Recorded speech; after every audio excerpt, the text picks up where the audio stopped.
I want to see the Berber. I want to see the Berber puppet. So this here, it's Berber marionette. Wow. You know this? This And a one. Berber is a shepherd.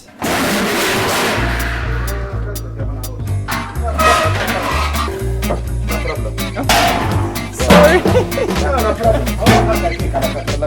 Okay. Yeah. It wasn't me. I'm Amanda Barnes and I'm a wine writer on a mission.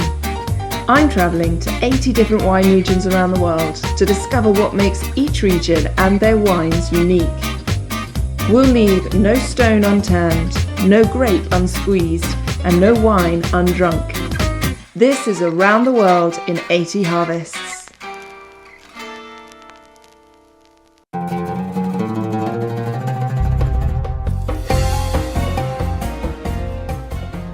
So how did I end up in Tunisia?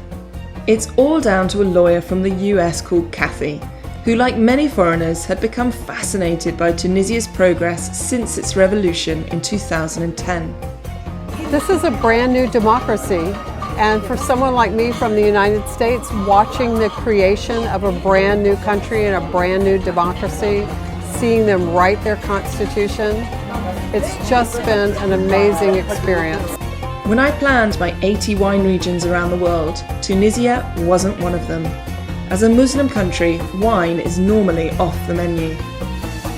But Kathy wanted to convince me otherwise, so here I was during the harvest season, in peak summer with temperatures averaging around 40 degrees Celsius each day. Before getting into the harvest though, I wanted to start at the beginning. Home to one of the great ancient civilizations, naturally I had to start at Carthage. We're just looking for our guide here in the Roman Baths of Carthage. The Ministry of Tourism have sent us a guide. This must be him. It's 10 a.m. and it's already about 45 degrees, so let's do this quick.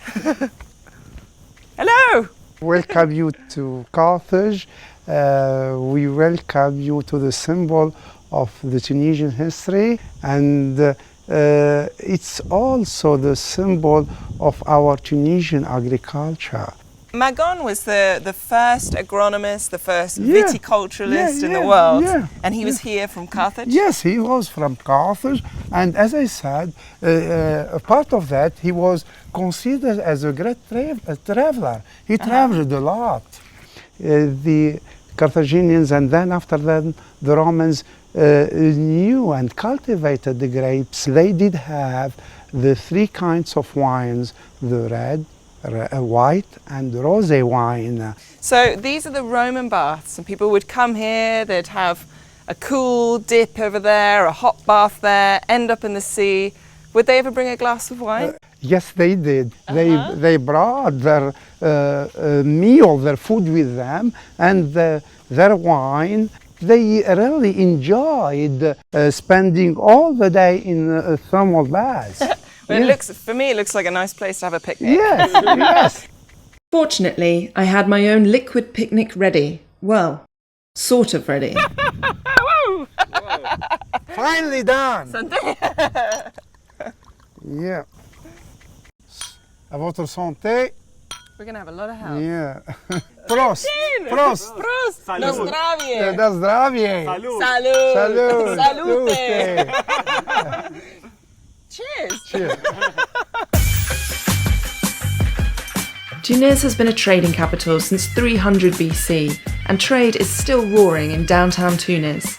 We headed to the food market and through to the ancient Medina, the marketplace which is a UNESCO heritage site founded some 1400 years ago. The Medina is spread over 270 hectares and could be quite hard to penetrate alone, so I had an idea. When we were in the market the other day, we met this young photographer, Amza, who took some pictures of me at his lemon stall. And then when I checked out his Instagram, I saw all these crazy lemon portraits, and I thought, I've got to hang out with this guy. Amza! Hey, bonjour. Hello. Hello. How you doing? Sorry, I'm very Mediterranean. Okay. We're talking about his life story through Google, because he's recording in Arabic I'm reading it in English and then I'm responding in English, and this is the quickest way for us to talk. We're both 31, Amza, Amanda. Everyone knows me in Tunisia that I love photography and lemons. لا. Visiterons. This is the Medina historique, okay, l'antique. I love this.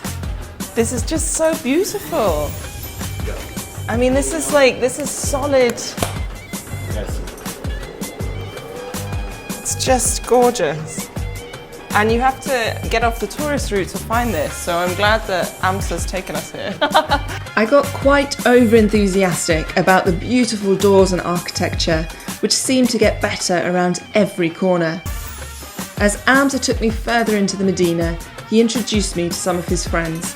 Aslema, hello. Okay, عايشك, thank you. okay. Not all of whom I managed to impress.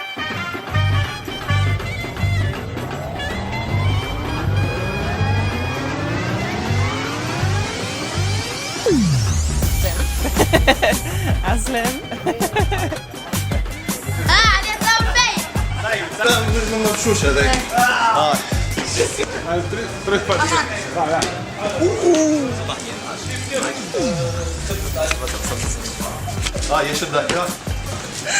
I'm a terrible football player. Football career in ruins, we moved on quickly, and Amsa took me to see some of the street art, which he explained is a rather new phenomenon. So Amsa was saying that this was all painted by foreigners from Italy, Spain, Elle fait la different danse places. comme ça, And they all came here for like a big music and dance festival and painted this in 2012 and 13. So after the revolution. An end to censorship following the revolution meant that the new generation could now freely express themselves, which for Amsa meant buying a camera and taking up photography to capture the everyday happenings in the Medina. Amanda, fais comme ça. Today, though, I seem to be the unwitting muse. Myself, doors, and of course, lemons. To my new career in lemonade.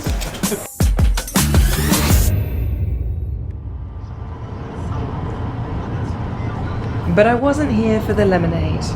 An hour south of Tunis is Cap Bon, where the majority of Tunisia's wine production comes from, and has done for a very long time. We made wine more than 2,000 years. So Punic, Carthaginian and Roman make wine in this and do the harvest in this region. And this region, the soil is clay and limestone. It's good for vineyard. For example, when you taste our Chardonnay, is different the Chardonnay of another country. We have a sea at 20 kilometers, and the wind, minerality of the sea come in the vineyard. So we have very mineral Chardonnay. It's typical in this region. What was atypical that day was the heat. Tunisia isn't alone in having a hot 2017 vintage. But the heat spikes were particularly high because of the Sirocco, a hot wind blowing from the Sahara Desert that had pushed the temperatures up over 50 degrees centigrade.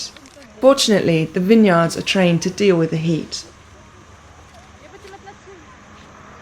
You see the vegetation of a plant.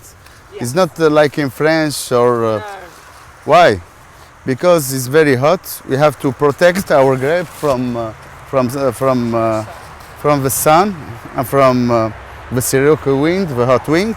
For that, we have to need big vegetation. As the heat continued to pick up, the morning's harvest was coming to an end, and lucky for us, lunch and wine tasting awaited at Domaine Neferis.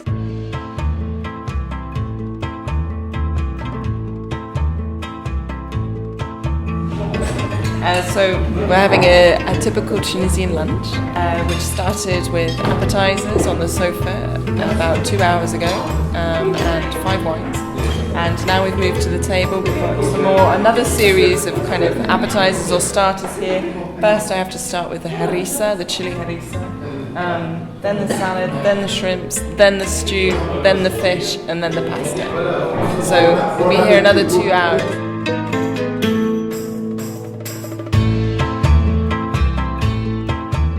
"4 hours later, we finished lunch.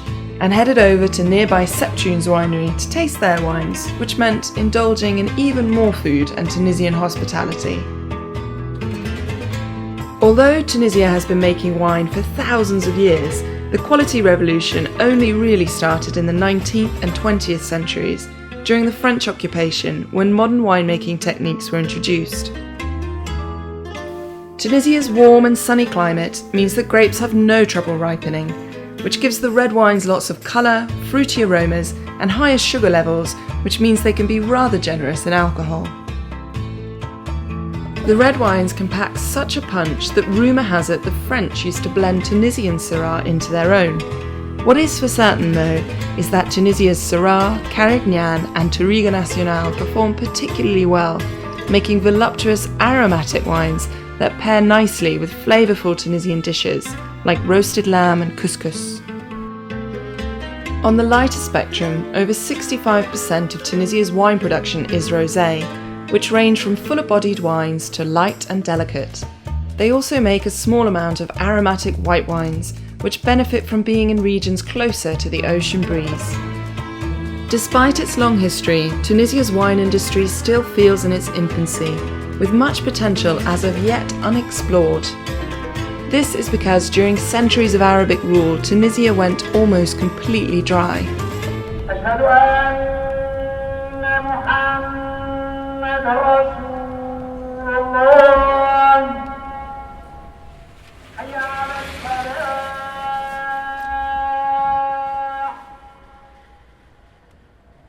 So we're here in Kairouan at the mosque, which is one of the most sacred sites of Tunisia. So tell me about the Great Mosque. This is the principal mosque in Africa, about 670, about 1,400 years old. And the four holy cities, Kairouan, Mecca, Medina, Jerusalem, and Kairouan. And why is it important for men to pray more than women? Yeah, the tradition before, only men go to inside of mosque, women go outside of the house. Now the mentality changed for women and men.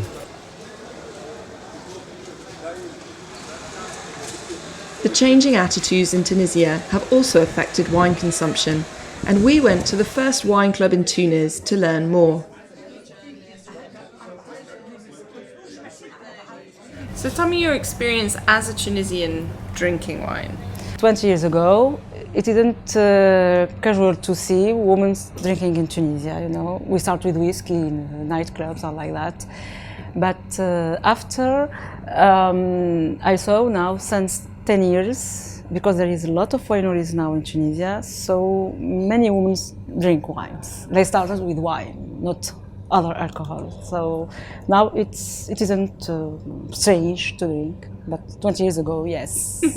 Did the revolution change any kind of attitude? Not really, but we saw in the new generation more people drinking, women drinking more, and especially wines and rosé. After the revolution, what I know from winemakers, that the level of consumption of wines, it's growing more, like 30% in the beginning, wow. Just after the revolution, yeah.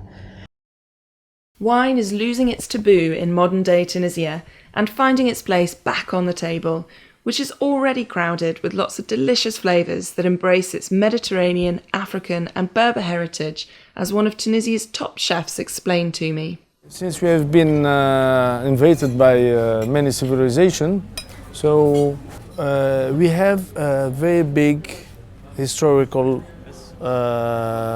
culture of the food, and that's why you can see the table of the Tunisia.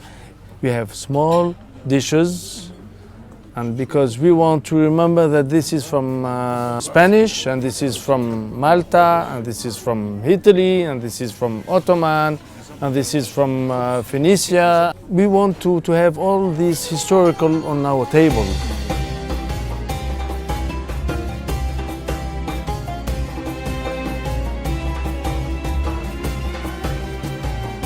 For the Tunisia, we are really proud to have all this background of historical way of living, because the table is one of the main thing that we live for, to have good food. We want to have a good life. We want to have, we have a beautiful land. We have a beautiful country. We have beautiful products. We have beautiful tourism. We are a land of peace. So we offer to our neighbor what we have the best. So if my friends or my neighbor wants to have red wine and the other one wants to have rosé, we just have fun and say, Saha. We just appreciate to share all these good things together. I mean, we just love life and history of Tunisia.